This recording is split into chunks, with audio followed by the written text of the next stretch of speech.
started. Hi, all. If you don't know me, I'm Anna Coates. I'm the editor of Marry Me Tampa Bay. Marry Me Tampa Bay is a wedding publication based here in Tampa, Florida. We've been in business for over 8 years. We've featured close to, if not over, 1,000 weddings. So we know this area really, really well. We work really closely with some of the best wedding vendors in the area. And it's really important for us to not only provide you with local inspiration, but also some really great advice. And obviously, wedding planning without everything that's going on, is quite a process. So I invited Tammy Waterman of Special Moments Event Planning. Tammy, if you want to go ahead and unmute yourself and get your camera turned on. But Tammy is really special. She's been a planner in the area for several years, even well before I started my business. And she's also what's called a master wedding planner. And there's fewer than 60 of those in the entire world. So Tammy, I will turn it over to you if you want to briefly talk about what a master wedding planner is, and then your experience in terms of how long you've had your business, all that good stuff. Okay, well, I'm Tammy Waterman and Master Wedding Planner and Lead Dream Maker of Special Moments Event Planning. I do have a team of up to 7 people that assist me with events. The designation of Master Wedding Planner is accomplished by having to do an accrual of over 100 educational and types of points to be able to submit to be judged for master, with many steps from giving back in the community to education and helping others and various other aspects to keep up on what's going on. And I'm sorry, and how long have you had your business? So we just celebrated 16 years in February. Awesome. Great. Yeah. Again, I've worked with Tammy for a long time. She's a go-to for us for advice of what's happening, with the whole wedding scene, regardless if it's coronavirus or not. She's a really, really great resource. All right, Tammy, let's kick it off. Right now, how long do you estimate that this is going to affect the wedding industry? When can people start having weddings again? Well, and that's kind of a difficult subject, but we're all hopeful on when we can start. And honestly, as soon as the CDC releases the guidelines of not gathering more than 10 people in one place, then we'll be able to start working towards having weddings again. I'm probably slowly ramping it up. It isn't like the gates are going to break loose and we're going to be everywhere. What do you feel like right now for the couples that you have? Up until what month are you starting to go ahead and reschedule couples? Is it weddings that are taking place only in April and May? How far out are you having your couples whose dates are coming up reschedule? So weddings up until what date right now are you trying to go ahead and start rescheduling? So we've actually been reaching out personally, and we started with the March brides and then the April and May. And next week we would be getting into June and just chatting with them and trying to see, what's important to them, what their anxiety is, where they are, and how we can assist them and advise them. Now, with the CDC guidelines right now, we're not doing recommending any weddings before the May 8th date that they put on the website when they went to the 10 people or less in a gathering. Gotcha. This is a new thing that's happening in terms of this is just starting in the Tampa Bay area this week. But I know that Hillsborough County and I think maybe even on the St. Pete side are starting to put kind of like a curfew or not quite a lockdown, but a stay-at-home order in place. Do you know if that's going to affect, let's say that someone wants to have a wedding in their backyard with, maybe the 2 parents on each side and it's fewer than 10 people. Do you know if that's affected? And I know that's just happened just in the past day or so. I didn't know if you have any information on that. Well, what we're trying to do is it's constantly the information is changing. So we're trying to stay up to date, keep watchful on all the information and process it to be able to advise people correctly.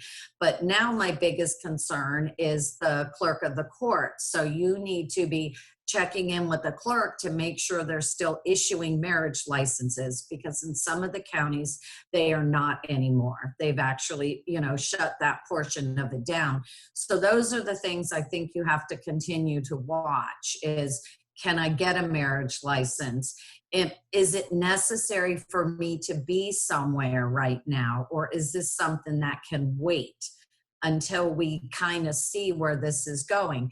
If it's very important, then you have to determine your odds. You're still at risk. In terms of getting a marriage license, those are only valid for so long, right? Do you know the time frame on those?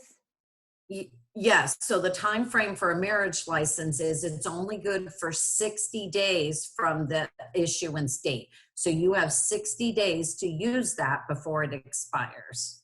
And in the event, let's say that someone went and, got their marriage license 2 weeks ago, now they're postponing for 6 months out. Can they just apply for a new one to get a new one for the new date? Yes, you'll have to reapply, and there is an additional fee. They're not waiving that at this time for anybody. Gotcha. And you said to reach out to the clerk of the court. Is it in the county they're getting married in? So, for example, if you live in Hillsborough County, but you're getting married in Pinellas County, does it matter where you get if you live in the state of Florida, does it matter where you get your marriage license as long as it's in the state of Florida, or do you have to get it in the county you're getting married in? No, the state of Florida probably has a very relaxed guideline than some of the other states, in that you can get your license anywhere in the state of Florida and get married anywhere in the state of Florida. But that's why you want to check with your clerks, because some of the clerks have shut down in certain counties. That also will pertain to getting your marriage license processed. So if you got your license in Orange County's not issuing marriage licenses. So even if you do get it now and you send it in, it'll be valid, but it won't be processed until whenever they open again. So if you're trying to change your name for your social security card, that type of thing, it won't happen with Orange County Yeah, until they reopen. Gotcha. right. And Um, there's other counties that have the same order. I just specifically am already aware of them.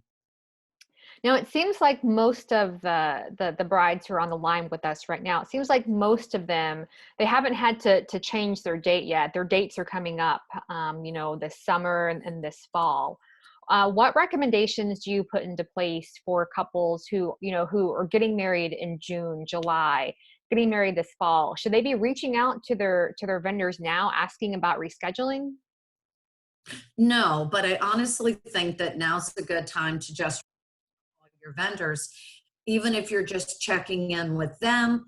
Now's a good time if you have some, like, fill out your photography list of all your must have shots. Focus on some of those things to keep your mind busy that have to be accomplished no matter when you have your wedding.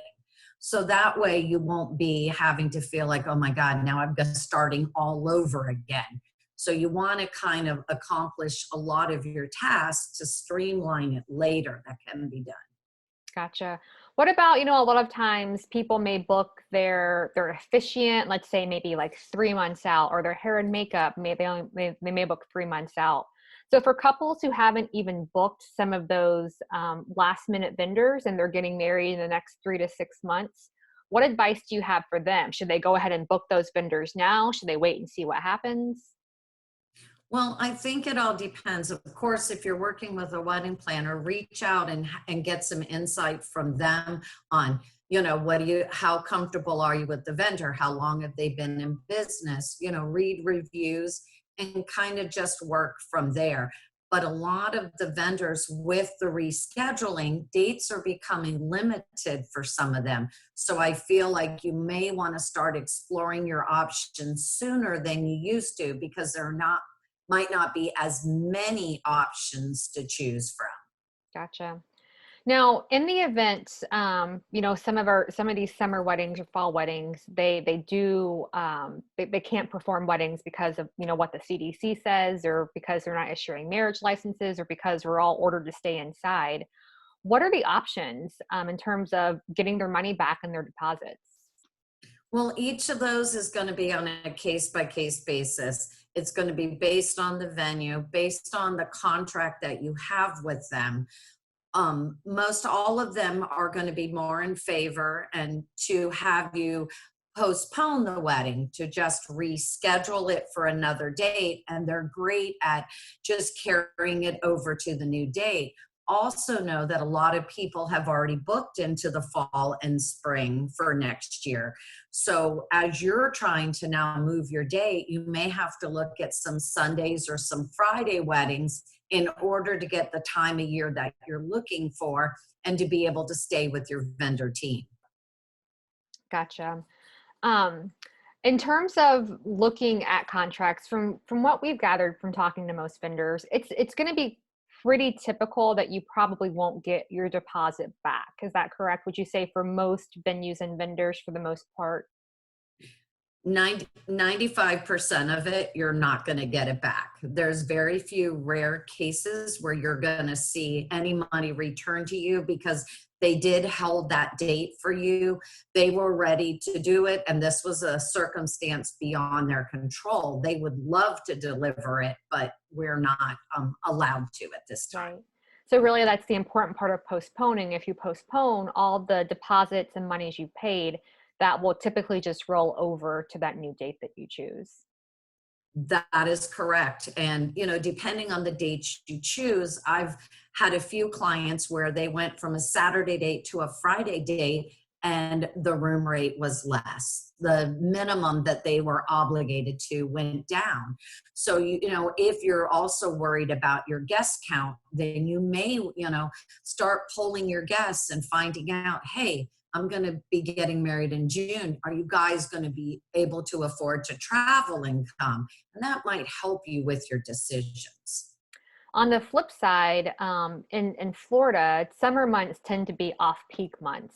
So if someone moves, let's say, a June or July wedding to October or November, which is a peak month, or to February, March of April of next year, which are also peak months, could they possibly have to pay more or have a change in the price? There is that possibility too, and again, that's all on a case by case basis based on the venue that you secured and what's going on. Gotcha. What advice do you have for couples right now who may not have a wedding planner, who are trying to kind of navigate all these what if scenarios on their own? Well, I think the smartest thing that you can do is reach out to your vendors and just go, hey, just wanting to check in, see how you guys are doing, and touch base. And it usually do it all on one email. Just copy all your vendors into one email and open that line of communication. And that way you guys can kind of work through it together. So, your biggest ticket item is usually your venue. So you got to kind of find out, well, what's their policy? Do they need to know 30 days in advance? And right now, a lot of the venues, the person that you've been communicating with is on furlough. So it might take you a little longer to find somebody that's going to be able to chat with you. Gotcha. And I know something big that's come up in past discussions is just because your venue is available does not mean that your photographer is available on that new date, or your planner is available on that new date, or your officiant is available on that new date. So it does take a lot of maneuvering, I guess you can say, right? Absolutely, a lot of it. And usually you have to come up with a couple options, dates, and kind of throw that out to your vendors and go, I've got these 3 different dates, and find out which the majority have, and then decide which is most important and which you may have to find somebody new for. Awesome, great. Well, I'm going to take a little break here and turn it over to all of our couples who are joining us. If anyone wants to ask a question, feel free to unmute yourself and you can ask your question, or there's also the chat feature if you want to chat.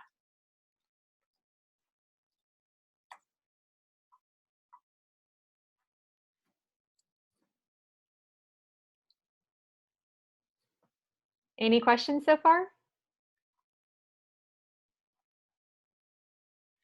All right. Tammy, what are some tips that you have here that we maybe haven't talked about when it comes just to general wedding planning? Nothing to do with postponing or rescheduling, but a few key things that you like to make sure that all couples know and understand about wedding planning, especially for people, again, who are maybe like 6 months out or so. There's a lot of things that you can do you could be working on during your downtime that people don't think about. You could, you know, in a perfect world, every guest you invite, you want them to come to your wedding.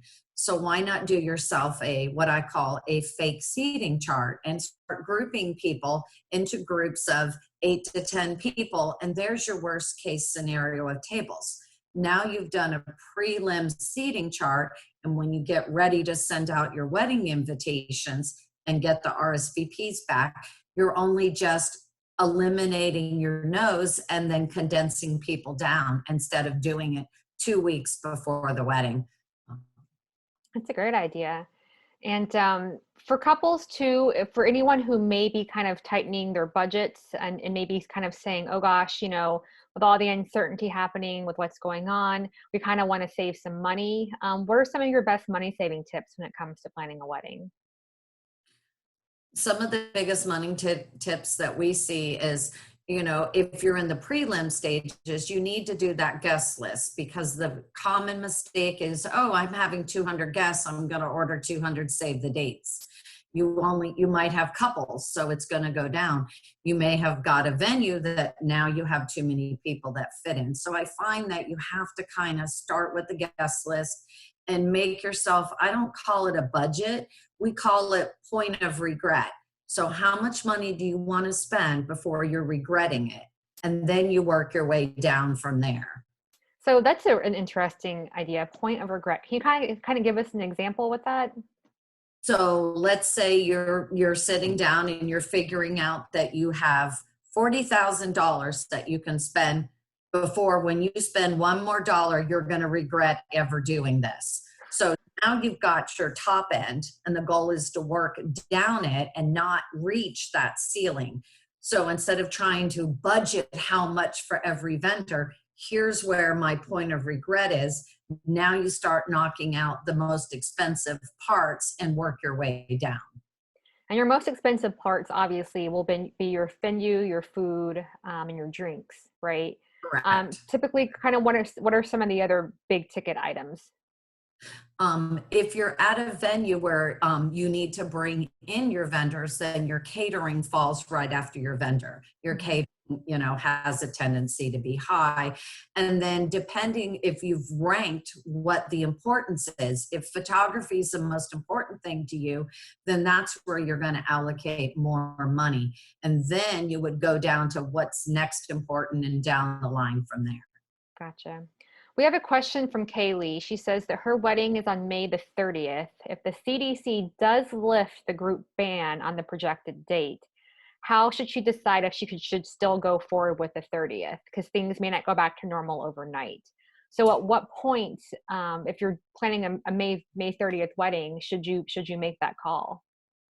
So I think that, again, it goes back to what we talked about earlier. So open the line of communication with all your wedding professionals. Find out what their guidelines. So a good example is, I have a bride that was hoping that May 10th still works for her. Well, our drop dead decision date is April 10th, because at that time they have to order the flowers, and then she's out the money even if the wedding cancels, because they have to be paid for at that time. That's the same thing with her venue. Her final count and cost has to be turned in. So you might want to find out from your vendors now, so what are the guidelines for me where I'm at of what I call point of no return, because it's going to cost you more. Reach out to your guests, start polling them. Hey, if I go forward with this wedding, are you guys going to be able to come?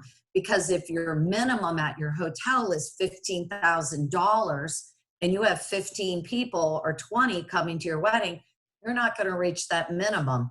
You may want to go back to your venue and either reschedule for a date that's going to work for your guests later on, or see if there's any wiggle room before you pay for stuff that you're not even going to use.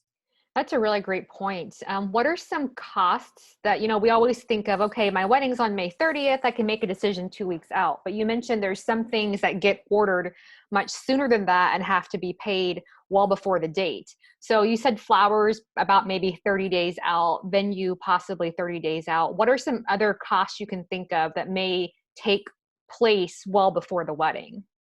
Like maybe So invitations or, correct. So also too, you're probably, if you're the end of May, getting ready to send out your invitations. So, you're going to start collecting RSVPs, and then you're going to have to go back and either reorder invitations or do what we call, now we have a new one. We have a postponement card where it tells you the new date. So they're sending those out saying when the new date is, and that to let them know if anything has changed. So it's all about the cost and how much you can afford to save spending at the moment. If you've lost your job and you're worried about finances, this may be the time to reevaluate if you're better off rescheduling when you can afford more. awesome, great. And don't forget too to keep your wedding website updated as well. That's a great way to communicate with your guests about your wedding website. If you are going to be rescheduling, maybe let them know so they can make plans for themselves. We have another question. If you send a postponement card, do you have to send another new invitation closer to that postponement date? It's really on a case by case basis. So a lot of people go unminted, and I'm not trying, so they already have designs up there that kind of give you the different ways of how you can do that and what options you have. I have a couple clients where they're set up a special email, and everybody is supposed to email them if there is a change on the original RSVP that they sent in. Yeah, and that's a good idea just because you just never know. With everything changing so quickly right now, email may be a better way to get a hold of someone at this time versus doing mail types of things. So that's a good point. All right, any questions from our couples? How long is the I longest you should? Oh, I'm sorry, I'm go sorry. ahead. That's okay. I have a question. So, for those brides that are getting married late in fall, early winter, do you think that we should contact vendors and negotiate payments so that we're not paying and perhaps out more money if this extends longer? So it's nice that you're on. Hi, Sherry. How are you doing? I'm good. How are you? Okay, so I think right now you just want to follow the contracts that you have. Um, if you are, I don't know if I would give more money in advance than what the contract's requiring at this time because it is such a change. And that way you have your money still in your possession if things change. The more you're paying out, there's a chance you might not see it back. Okay. Thank you. We have a question. How long is the longest you should postpone sending out invites before your date? We have several people coming from out of the country. So So, basically, I think that they have their date is coming up, but they don't want to send their invites just yet, just in case they have to push their date back. well, the question will be, so they're already printed, or are you waiting to have them printed? Because they're going to have the original information. So it's honestly going to be one of those catch 22s. Or are you just going to send the ones? I would just reach out. Just She says reach. they haven't printed them yet. So I think she's waiting to get them printed, but she doesn't know how long to wait to give Well, people from out of the country ample notice to be able to book flights to come to their wedding. that's going to be hard to know when those guidelines are released for people to come into here because I mean, we have no clue when they're going to open the borders and let people start coming back in, which airlines are going to be available to fly people in. So that to me is an uncertainty. That might be something where if you have a videographer, I would check into live streaming and things like that so that and find out because that question, who knows? Yeah. And keeping in mind too that even if they let people into the country, they may quarantine them for 14 days. So it may really discourage people from out of the country to come to your wedding. In terms of live streaming, you can obviously do that maybe in a Facebook group. If you want to do a Facebook group, you could do a live stream in there. So that way it's not completely public, and you can keep it limited to people that you only want to have see their wedding. Any other questions from our couples?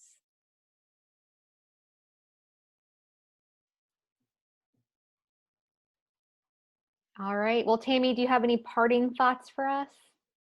I just want to let anybody know that if you don't have a wedding planner and you're not really sure, you can reach out to me privately, or you can go to our company website, and I'll be happy to schedule a complimentary 1-hour chat with you over the phone and kind of help you on what your own personal basis is if you need that. So I just want people to know that we're here to help you no matter what.